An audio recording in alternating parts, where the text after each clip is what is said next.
friends నేను మీరాజ్ నిన్నైతే కిష్కింధాపురి cinema అయితే చూసినామమ్మ నైట్ షో పోయినా సినిమా మాత్రం నిజంగా ప్యాక్ అయితే నైట్ షోలు మాత్రం అస్సలు పోకండి పోతే మధ్యాహ్నం టైంలో పోండి ఫస్ట్ హాఫ్కి వచ్చేస్తే సినిమా మాత్రం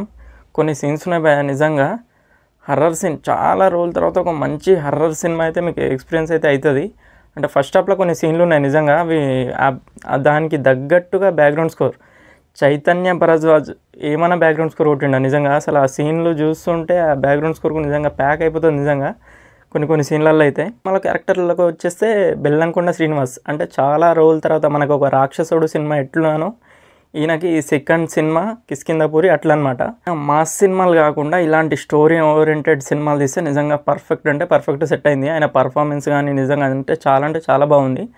అండ్ అలాగే అనుపమ పరమేశ్వరన్ ఆమె కూడా అసలు సెటిల్ పర్ఫార్మెన్స్ సెకండ్ హాఫ్లో కొన్ని సీన్లు ఉంటాయి నిజంగా యాక్టింగ్ మాత్రం సూపర్ అసలు మెయిన్గా గోస్ట్ క్యారెక్టర్ చేసిన ఒక క్యాండిడేట్ ఉన్నాడు నిజంగా పర్ఫార్మెన్స్ మాత్రం సూపర్ నిజంగా అసలు హైలైట్ చేసింది క్యారెక్టర్ నిజంగా మళ్ళీ చాలా సెకండ్ హాఫ్లో అయితే కొన్ని మంచి సస్పెన్స్ సీన్స్ అయితే ఉన్నాయి కొన్ని అవి రివీల్ చేస్తే మీకైతే థ్రిల్ అయితే అవుతుంది కానీ చాలా అంటే చాలా హైలైట్ సీన్లు ఉన్నాయి సెకండ్ హాఫ్లో కొన్ని అక్కడక్కడ కొంచెం స్లో అయినట్లు అనిపిస్తుంది కానీ అండ్ వెరీ ఇంట్రెస్టింగ్ ఉంటుంది స్టోరీ మాత్రం నిజంగా లెంత్ కొంచెం తక్కువైనట్లు అనిపించింది సినిమా అయితే 2 hours 7 minutes ఏమో ఉంది బట్ ఇంకొక హాఫ్ అన్ అవర్ ఉంటే మాత్రం నిజంగా హైలైట్ అనిపిస్తుండే సినిమా ఎప్పుడు స్టార్ట్ అయిందో ఎప్పుడు అయిపోయిందో కూడా మనకు తెలియదు అంటే మనం ఆ ఫ్లోలో వెళ్ళిపోతుంటాం అనమాట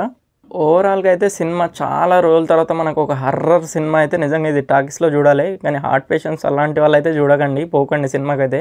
కానీ మంచి ఎక్స్పీరియన్స్ మీకైతే అసలు దానికి బెల్లమన్న అయితే చాలా రోజుల తర్వాత హిట్ అయితే కొట్టేసిండు